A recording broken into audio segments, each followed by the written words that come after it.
And welcome back to After Dark, where you get to ask us all those naughty questions and we answer without inhibition. And we're amazed tonight, we are joined by Byline Times co-founder Stephen Colgrave. Welcome back, Stephen. Stephen is only here because he's an expert, actually, on NHS medical data, and so you can answer questions to that. And also, he's only here because of that. That's my sole reason to exist. No, what I mean, he's only, yes. Yeah. But also, he looks great on the sofa with a tan. So they're all here. Two reasons. He does. He's window dressing. Because Otto's a bit blue, he was sinking in the sofa, we needed a light colour in the middle. Anyway, We just need to destroy social distancing. It's really bad. so I'm handing over to Hadi, who will conduct a much more serious conversation from now on. Ah, yes. Oh, no, can I just No. say first, thank you Jacqueline, Marino, Rumpus and Susan and everyone else who's become a member since our drive last week. It is amazing. We're almost getting close, a few more thousand to break even. And if you're watching this or catching up, this is what you get, the live content. Now, don't have any buyer's remorse, it's going to be brilliant. Yes. Stephen Colgrave is also the co-founder, along with Peter, of Byline TV, which is the real reason he's here, not just his... And Byline Festival. And Byline Festival and Byline Times and all these things. Just to give Stephen his credit, right. I'm not allowed out much, though. Oh my God, Aaron. Let's get on to some questions. So, Aaron, says, hi all, it was a good show tonight. He'd like to pose a question to something that was mentioned earlier about how do we move the debate forward. As much as he sees the pragmatic aspect of this, isn't it a bit of a cop-out to accept that an advisory referendum, which would have been declared null and void due to electoral law violations, were it a binding one, has significantly changed the UK and its relations, and thus let those responsible for the mess prance about as victorious? So is it a cop-out to just say we need to move beyond the debate of Remain, Leave, Brexit? He's right. Completely. He's completely right. In addition, I think we need to kill the beast. Yeah, I don't mean that literally, but we need the people who have successfully seized control of the country. They need to be the people that we attack. We can't keep fighting yesterday's battles or 5 year ago battles. So we need to take all of that on board. We need to accept that that is a truth, what he said there.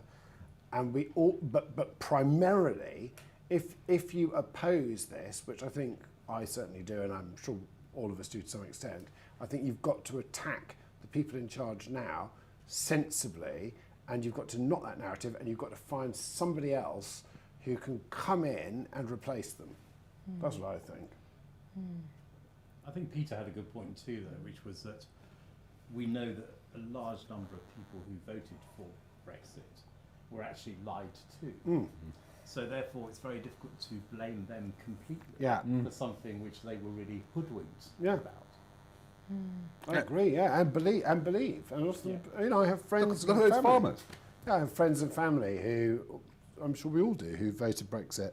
They're not bad people, and who are we to say we're all right about everything? There were reasons for voting Brexit, but yes, people were lied to, and the main objective of Boris Johnson all along was to get Boris Johnson would have backed anything to make himself Prime Minister, and the other riders with him, So it was 1 in 50 people changed their vote, and we would be remain, would have stayed in.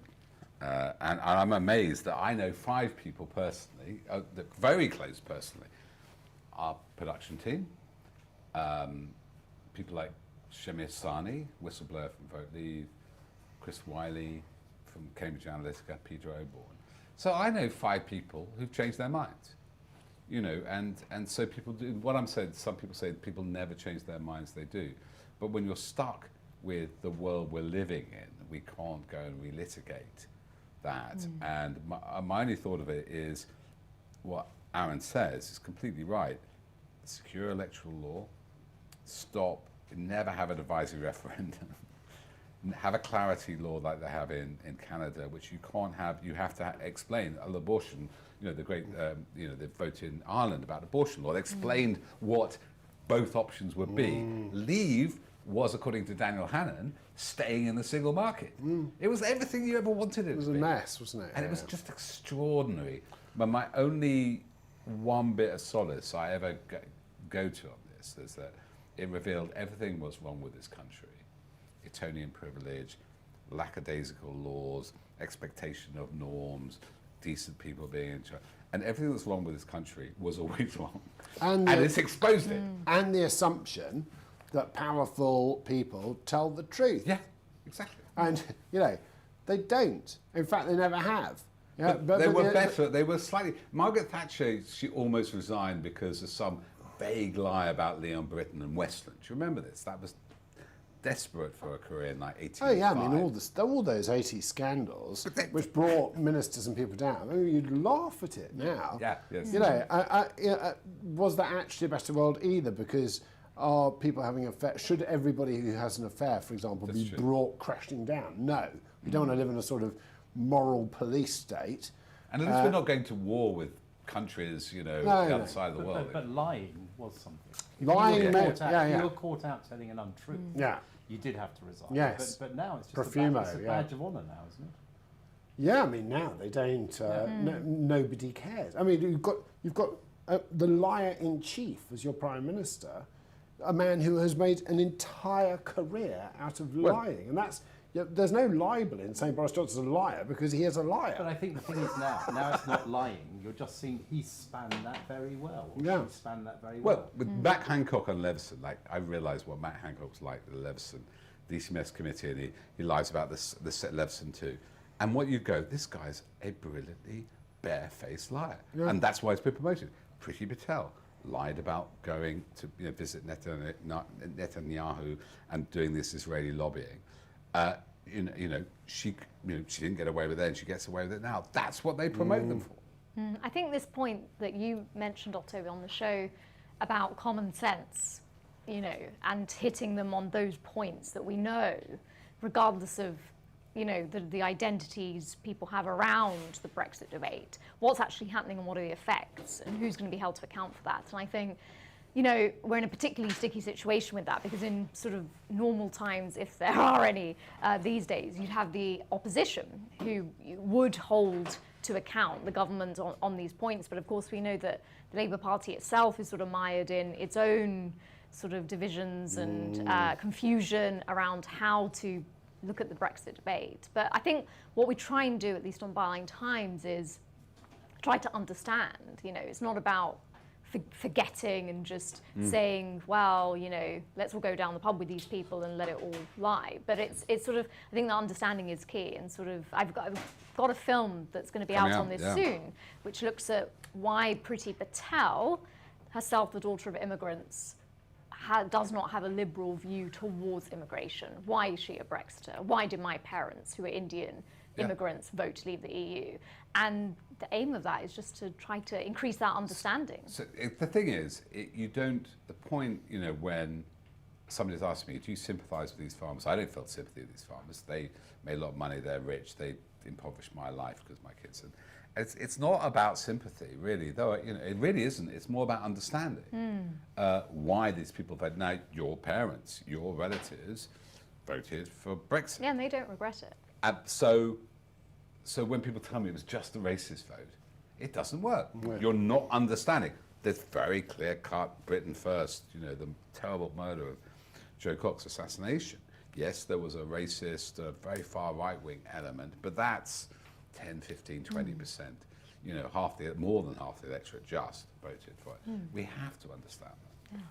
Let's go on to Andrea's question, which is there any way to stop the selling of medical data altogether? How can the government even do such a thing in the first place? Can I take the last one first for you? Yeah, no, Steve should answer all this. That's why you're only here for your knowledge on medical data. Look how polite Stephen is compared to Peter's sort of, may I take the last one? Well, I haven't done this as much as you Peter, must. So I haven't learned how to do it. Check your microphone really quickly. Oh, right. Before you do, because I think it's buzzing a little bit. Is it? I can see your pack. So apologies, that Officially gets now me gonna more be opportunity famous, to talk. We should maybe, To a handful of people. it's when you have four. So There you go. when Great. you have four microphones, they buzz. So, yes, I just want to answer this because actually 8 or 9 years ago I was running the NHS Innovation Expo. I think Peter was part of it as well. And Tim Kelsey, who at the time was the senior civil servant who was in charge of care.data, which was exactly this, which was selling off data, got barracked by the press at this Innovation Expo. And I think we had to sort of, hide him at the back of the expo while the press were chasing him. My thought was, well, why did that happen 8 or 9 years ago? And this time, it seems to be sort of slipping through. And I think there's 2 points. One is that the government 8 or 9 years ago, although a Conservative government, didn't play dirty tricks like this government plays, or as dirty. It was a coalition government. It was a coalition government, yes. And I think what really happened this time was the government thought, well, we could just slip this through. We'll sneak it onto an NHS digital website, and nobody will see it, and we'll put a deadline on it. It's fairly close, like 6 weeks.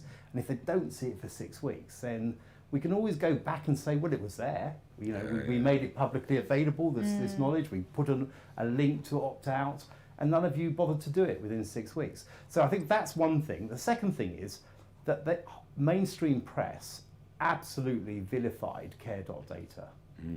This time they didn't. Okay, we broke it a couple of weeks ago, and I know it seeped into the FT and the Guardian, etc., and BMJ, but it didn't go to the Mail, the Telegraph, the Sun, the Mirror, like it did 8 or 9 years ago. So I think we've got a more compliant press than we did 8 or 9 years ago. Oh, yes. I mean, a press that probably hasn't received £19 million like it has done over the last year from government as a sort of inducement. So I think, that it's quite easy to say, how did they manage to do this in the first place? You should write this up, Stephen. It's really Absolutely. But I think then what can we do to stop it? Well, there is Foxglove who are taking legal steps to this. We are doing our piece, as have now the FT and Guardian. I think that tens of thousands of people have opted out already. We've got to the 23rd of June. I think if enough people opt out, then that will have some sort of effect. So I think the 2 things that you can probably do on this is, one is opt out and get all your friends to opt out, and then support any legal challenge that is taking place. That's the only way we can do this. But I'm worried about this for 2 reasons. One is, as Peter was saying, these are real diamonds. I mean, the fact is that this is the largest healthcare data set in the world. It goes back over 70 years. Wow. If you are a big pharma, there is Big Pharma PH. The big pharmaceutical company. There is no other data set where you can see through a whole lifetime what effect drugs have had on clinical pathways. There is just nowhere else in the world you can see that. And there's also nowhere else in the world, if you're an insurance company, that you can just find out a few postcard codes and one other data set and just put it on top of all this data very carefully. And suddenly, do you remember those colouring books you had when you were a kid? Yeah. And you put water and everything appeared. Yeah. Well, the great thing about pseudonymization and re-anonymization and all the rest of it is that you just lay a couple of other little data sets which are publicly available really easily. You put them on top of this data, and like putting water, suddenly everything appears. Everybody's data appears, and you can actually put names to it and dates to it and everything. So that's why we're also worried about this. So you should do a film about this, Stephen, as well as the essay. Sounds like a Byline Times film, don't you think, George? Yes. Anyway, my last point on this is indicative of what's happened to the NHS across the way. And this is the most valuable data set, and this could be big money. We're not talking about a couple of quid for to go and see this. This is serious stuff, really. If you're a big pharmaceutical, and remember, big pharmaceutical companies are going to make a lot of money out of the NHS. They don't have to buy it. I think roughly Americans spend per head about 3 times as much. They pay 3 times as much for their pharmaceuticals than we do in the UK. And their health outcomes are not as good as us, and they pay 3 times as much on admin. Yeah, I mean, it's not quite true, because the top quintile of Americans have a very good healthcare outcome, but they do spend a huge amount. But across the board? Across the board, they're not as good, and remember, there's a huge number of people who aren't covered. Yeah. But I mean, the real issue is, and I think, do you remember we found those papers of that meeting with the government and the pharma companies, and part of the issue... There was a Russian hack, oddly, which got to Corbyn as well. Absolutely. But, part of the issue is that, people think, oh, we're going to just sell the NHS. We don't have to sell it. Yeah. A pharma company just has to do a deal, a trade deal, which says that you have to buy our meds for the same price as we sell them in America. And suddenly, our costs for the NHS will go up by tens of billions of pounds.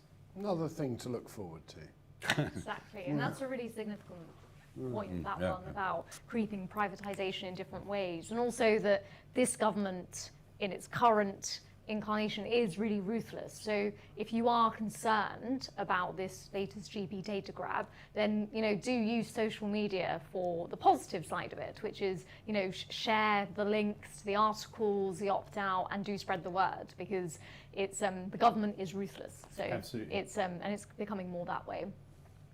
Ross says, do you actually see a point where people will become shocked enough to relate in elections? So to react, I think, To react. Yeah. So this is the thing I think is annoying me more and more, is that you go, oh, the polls are going up, polls are going down. Andrew Neil tweeted out tonight, oh, Tories up 3%. Establishment media misread the Dom bomb. Now, Andrew Neil, Murdoch Press, chairman at Spectator, BBC presenter for 15 years, US establishment media, and they have not paid attention because it's largely been hidden. I mean, I think the Dominic Cummings thing, apparently the polls went down for the Tories over the weekend. That's not what democracy is. Democracy isn't one day or for 1 hour every 4 years go that in a ballot box. It's about law. It's like signing up to the Fox Club Act. It's about telling your friends. It's about joining a council meeting and putting pressure. If Marcus Rashford can do it, obviously it's a very big, he could actually turn government policy. And Dominic Cummings testified twice that he said, yes, and Boris thought he could take on Marcus Rashford over school meals and lost twice. Now, obviously it's a famous footballer. We have seen it ourselves. Things, hopefully with the Daniel Morgan murder report, independent panel report, if there's enough public shame and protest, you can on those issues turn things around. That democracy is something you have to be engaged with every day. Yeah, the trouble with this country in the current moment, with first past the post, is the right is united around Boris Johnson, and the left and centre is totally fragmented. So those opinion polls that the likes of Neil and others, that guy down at University of Kent, they're always tweeting out and going, oh, look how popular everything is. Actually, a little bit of mathematics, you tot it up, the Greens, the Lib Dems, the SNP, Plaid Cymru, Labour, all of those, you tot it all up, and there's quite frequently, slightly more of a percentage in favour of centrist, left and progressive parties. The notion that Britain is all in love, and it annoys the hell out of me when everyone goes, oh, England's all in love with Boris Johnson. Even I believe in England, the majority of people did not vote Tory. Yeah? They voted for these centrist progressive parties. Yes, you've got refuck, that's what they're called. Refuck. Exactly, refuck. Sorry, I apologise for Reform UK. Oh, wait. Is this Oh, a new... Otto, you just wanted to say that, didn't you? That's what they're called in the polls. REF-UK. Is this Richard Tice's new party? It's Tice's party, yes. That's what they're called. Anyway, it sounds like satire because we're living through a satire, but that is what they're called, Reform UK. Because they have to call themselves Reform UK because there's Reform Singapore, who get all of their tweets. Because the Reform... And donations, probably. And probably their donations. And Reform Singapore, run by, I'm afraid to say, I can't remember the leader's name, but he hilariously tweets constantly about how he's got nothing to do with Richard Tice or Nigel Farage, and can people stop sending the messages. Anyway, until there is electoral reform, the people of the centre and the left have to act. If they want progressive politics, and if they want to get rid of Boris Johnson, they have to understand how first past the post works, and they have to vote tactically to get those people out. Now, if you do that, and if those parties work together, and if there's more of a sense of coalition and more of a sense of progress, and if electoral reform becomes a big political issue in this country, which it is not and it very much should be, you'll have change. Until then, I think we're stuck with Boris Johnson. So this week, Piers Morgan did an interview with Keir Starmer for his Life Stories series, which people said, oh, it's great because we're seeing much more of a human side to Starmer. But I mean, do you think the solution lies there? Does it lie in the leadership of Starmer, his personality, the Labour Party, or But then we're talking are about you- personalities we've again, got you see. to? Yeah, yeah. But do you Well, not think that dominates politics today? It does, but you see that. But then it's an endless game. I'm not saying it should, No, I know, obviously, I know, I yeah. know.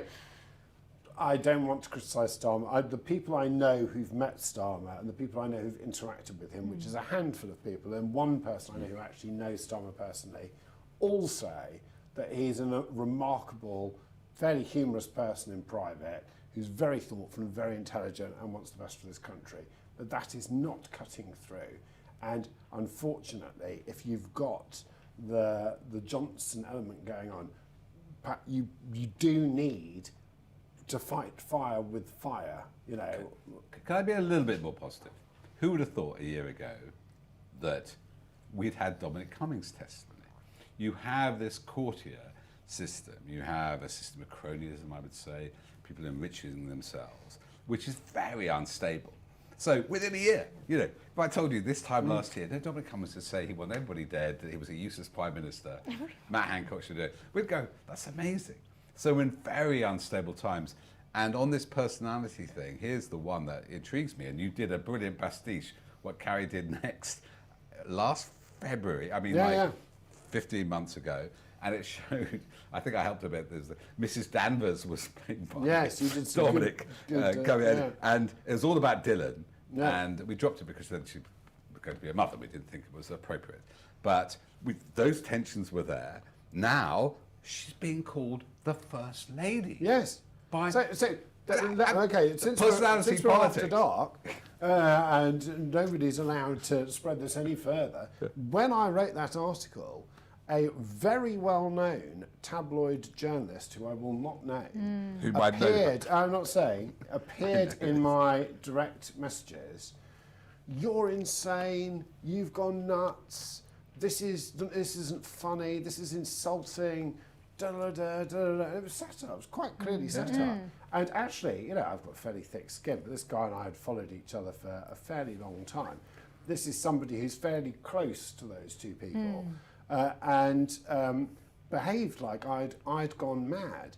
And as you say, reading back that article, It's kind of in the tame light version. it was a tame version of what was going on. Princess and so, Nutnut. and so clearly, I had sort of hit some sort Yes. accidentally. Yes. I'd accidentally hit a Yes, nerve. that's true. It's like the time when I impersonated Jacob Rees-Mogg and he got invited onto Newsnight, That's where which that, remains my life's greatest achievement. Sorry. but they just that last thought on that was that, you know, the First Lady thing is exactly that presidential system. We actually have a head of state, and she's a lady, and she's actually a queen, you know, and so implying this personality Trumpian presidential system on a constitution like ours is not going to work. But probably, you know, then you've got the sort of Downing Street yacht, as you say, with the First Lady. So you sort of, you completely bypass the monarchy, don't you, really, in that sense? I like that Downing Street yacht. Yes. Not a royal Well, it's the yacht. same with Blair, wasn't it? He was That's accused of interesting. being Presidential, yeah, and the sofa, the kitchen cabinet. I was amazed by the Cummings evidence, just how the cabinet didn't exist at all. I was all amazed these he didn't decisions sweat. were making by what? They didn't sweat. Dominic Cummings didn't seem to sweat at all. He didn't No. break a sweat, was Was he? he, was he in the Falklands? Maybe he's got that thing Prince Andrew has. yes. So, Steve asks, if the medical data Last harvesting would go against GDPR, would there be, if we were still in the EU, would there be more protection against, you know, this sort of harvesting of medical I think data? Stephen? The problem is that it doesn't really conform to GDPR, never did, because you have your data from the GP has to be shared with probably up to 200 different institutions. Like because- hospitals, yeah. Yeah, but not just hospitals, but it has to be shared with social services, it's shared with a care home, with a, you know, Ah, right. so the way sort of the digitisation of the NHS is a big thing that's happened over the last 10 years, and this is meant to make, you know, sort of make free billions of pounds that can then be spent on more nurses and things, which of course it hasn't. But the point about it is that, you know, the data is shared between all NHS institutions, but the data starts with the GP data, the GP record you have. So therefore, you can't. I don't quite know how it works out legally, but the fact is that it has to be shared with everybody. Now that means it doesn't quite conform to GDPR in that sense. So, but I think Foxglove have a route along this GDPR way they are looking at. I might be wrong with that. But On the opt-in or opt-out, I'm not quite I think sure. they're looking somewhere along that, but I don't think it's. I don't think that if we stick with the EU, if we had stuck with the EU, we had GDPR. I don't think would have been enough to have stopped our Prime Minister selling data. And we still have GDPR. It's still UK law, even though We do still have, we do still have it. And in fact, GDPR wasn't around when care.data was proposed, but there were still some laws in terms of that sort of thing, data protection laws and things. DPA, And it didn't seem to stop that. That wasn't the reason it stopped. It stopped because of the really it stopped because of the media, I think, more than anything else, which this time didn't bother to do it, except for ourselves and a few others. Well, I think that's it for tonight. So thank you to Otto for joining us.